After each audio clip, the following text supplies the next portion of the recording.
If you're ready to explore the Hebrew roots of your Christian faith, then grab your Bible and let's get started. Welcome to Reconcile the Kingdom, where we're working towards becoming the harmony of the whole word of truth. My name is Patrice Robinson, and I appreciate you coming by here on today. So we are on the final chapter of Joshua. Yesterday, we read about Joshua's meeting with the leaders, getting them prepared for his departure. He wanted them to be encouraged and keep doing the work of Yehovah, letting them know the moment that you stop obeying the covenant, the blood covenant, the Torah covenant, you will lose this land. Now, we are on chapter 24, and this is where he calls every person among the tribes, including the leaders. Focus on two things: the context. What is chapter 24 talking about? 2, is there any other writing, any other books,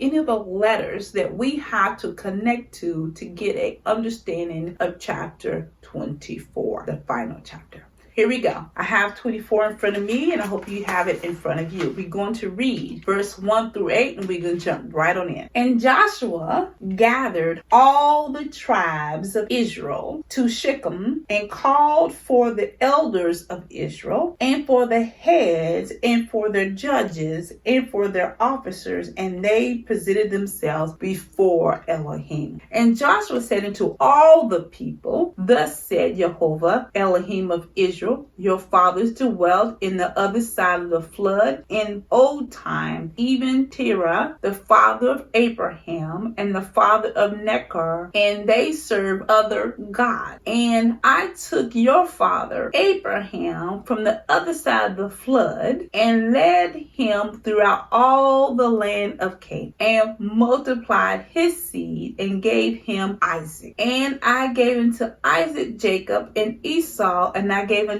Esau Mount Seir to possess it, but Jacob and his children went down into Egypt. I sent Moses also and Aaron, and I plagued Egypt according to that which I did amongst them. And afterward I brought you out. And I brought your fathers out of Egypt. You came into the sea, and the Egyptians pursued after your fathers with chariots and horsemen into the Red Sea. And when they cried out to Yehovah, he put darkness between you and the Egyptians, and brought the sea upon them, and covered them. And your eyes have seen what I have done in Egypt. And you dwelt in the wilderness a long season. And I brought you into the land of Amorite, which dwelt on the other side of Jordan, and they fought with, and I gave them into your hand, that you might possess their land, and I destroyed them from before you. Right before the people, Joshua is reminding them how they were where they are today. He is telling them of their history, that Abraham was raised with people who served other gods, and then I called him out. He called him out of that land of adultery, serving other gods. Then Balak, the son of Zippor, king of Moab, arose and warred against Israel, and sent and called Balaam, the son of Beor, to curse you. But I would not hearken unto Balaam. Therefore he blessed you still, so I delivered you out of his hand. So this must not be forgotten. Yehovah did not want them to forget this, because he protected them even when Balaam was trying to curse. Now, there's a reason why you should not forget Balaam. Balaam is written not only in the Tanakh, he's all the way in Revelation. Balaam's teaching is still going on today. This is why Yeshua addressed it in the book of Revelation. So Peter also warned us about the teachings of Balaam. 2 Peter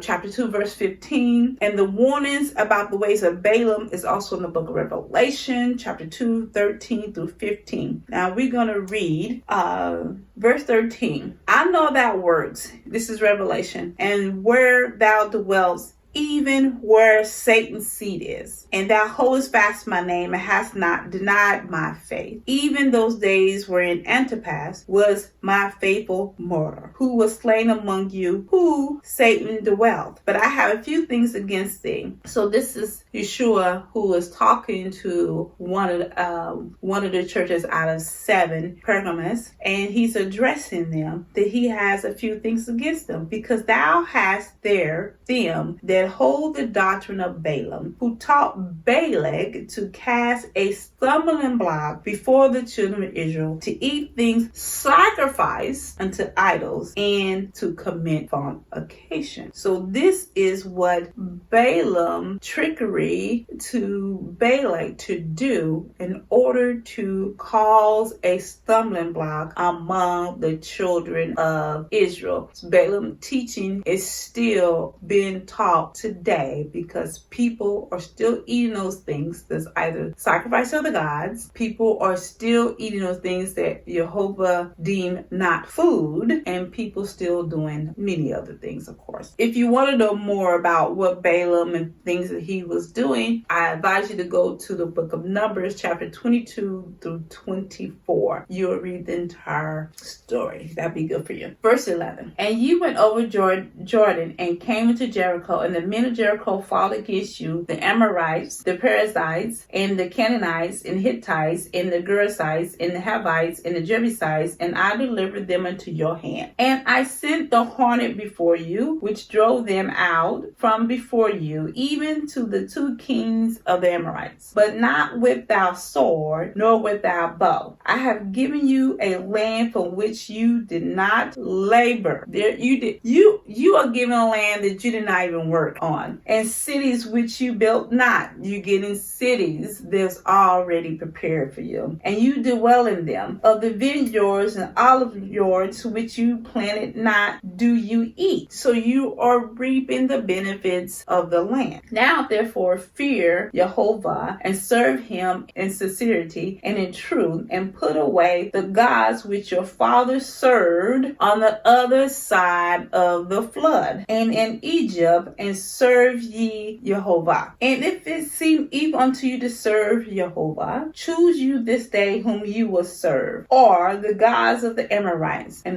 whose land you dwell. But as for me and my house, this is famous, Joshua chose, we will serve Yehovah. Joshua is saying, if you're torn between these two gods, if you think it's evil to serve Yehovah, serve the other gods. But for him and his house, he will serve Yehovah. This is famous, he's laying before you a choice. He is not making you serve Yehovah, but you can't remain on this land if you're not going to serve Yehovah, because it's Yehovah who gave you this land. Verse 16. And the people answered and said, Elohim forbid that we should forsake Yehovah to serve other gods. They understand we're not going to serve other gods. For Yehovah, our Elohim, he it is that brought us up and our fathers out of the land of Egypt, from the house of bondage, and which did those great signs in our sight, and preserved us in all the way wherein we went, and among all the people through whom we passed.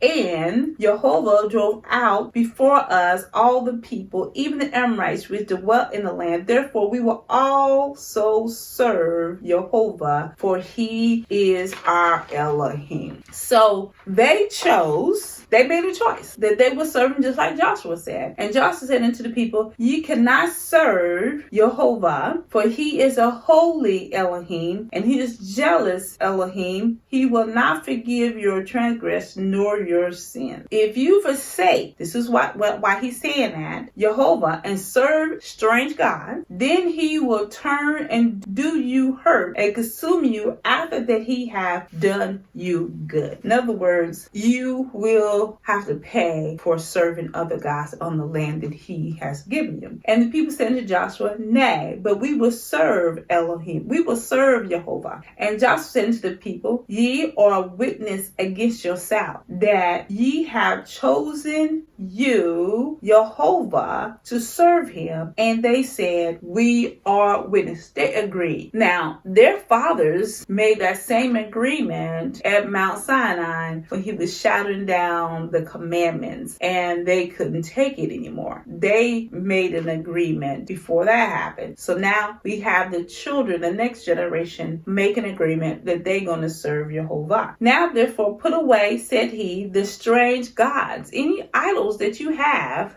to go, which are among you, and incline your heart unto Yehovah of Israel. And the people said to Joshua, the Yehovah Elohim we will serve, and his voice we will obey. So Joshua made a covenant with the people that day and set them a statue and an ordinance in Shechem. He made a covenant. And Joshua wrote these words in the book of Elohim and took a great stone and set it up there under an oak that was by the sanctuary of Yehovah. And Joshua said unto all the people, behold, this stone shall be a witness unto us, for he hath heard all the words of Yehovah, which he spake unto us. It shall be therefore a witness unto you, lest you deny your Elohim. Joshua was speaking from his heart. He wanted the people to remain on a good path. Stay on this path that you're on. He's given us rest from our enemies, although some of the enemies are still among the land, but he gave them warnings, just like Moses. So Joshua, he wrote the words down, made a covenant, set the stones up on the oak near the sanctuary, because this is what you said you was going to uphold. And Moses gave them a song as a witness against them. So they had plenty of witnesses. They had a song, they had the stones that Joshua had created. We're going to continue on. So Joshua let the people depart, every man to his inheritance. And it came to pass after these things that Joshua the son of Nun, the servant of Yehovah, died, being 110 years old. And they buried him in the border of his inheritance in Timnath Sarah, which is in the mount of Ephraim, in the north side of the hill of Gash. And Israel served Yehovah all the days of Joshua and all the days of the elders that overlived Joshua, in which he have known all the works of Yehovah that he had done for Israel. And the bones of Joseph, which the children of Israel brought out of Egypt, buried they in Shechem, and a parcel of ground which Jacob brought on the sons of Hamor and the father of Shechem for 100 pieces of silver, and became the inheritance of the children of Joseph. And Eleazar the son of Aaron died. So we have Joshua that passed away. Now we have the high priest, the son of Aaron, Eleazar, who died, and they buried him, and that pertained to Phinehas his son, which was given him in Mount Ephraim. We not only get information about Joshua's burial, we got information about Joseph in this last few verses. Joshua not only meditated on the word day and night, he also read the word out before the people. He set a standard for the Torah. He followed the Torah, which helped him become successful because Yehovah was on his side. The people was given rest because Joshua and the leaders were following the Torah. Again, he held the people responsible for holding their end of the Torah. This is why they was writing off to confront the children of Reuben, Gad, and half of Manasseh, because by them building that altar, they will not be following the Torah, which the only altars that they can sacrifice burnt offerings, peace offerings, and meat offerings, all the offerings is as Shalom, where the tabernacle is, and those altars the only ones they can use. So I do want to point out a few things, because we're going to get prepared for the book of Judges, because Judges is going to be the next one, which will be the next book that we're going to cover. There are many times you have heard me say again that they did not conquer all the land. Many of the tribes did not drive out the Canaanites. Instead, they put them as workers. So they had enough power to put them as workers, but they did not drive them out. So we have Judah, Ephraim, Manasseh, and other tribes that decided to just put them to work. And this decision became a snare. So this is Joshua is like the bridge between the Torah and the rest of the books. And what we see here with Joshua, as long as Joshua was alive and the elders that were was with Joshua, they stayed among the Taurus. So when we get to the book of Judges, we will figure out what changed and what made it different. Today, we connect to the book of Revelation. We referred to 2 Peter and Numbers for further study. Some of these things you have to do on your own. That's why I didn't put everything in, because we have to study to show ourselves approved. This last chapter still had a lot. There's still a lot more to learn. Just in the book of Joshua, still much more to learn. And this is why I encourage you to do some studying on your own. Connect the books together. I pray that Yehovah will open your eyes to his word as you, on your own, go into a deeper depth study in the book of Joshua. May Yehovah bless you and keep you. May Yehovah shine his face on you and give you his favor. May Yehovah shine his face towards you, give you his peace. In the mighty name of Yeshua, amen. Thank you.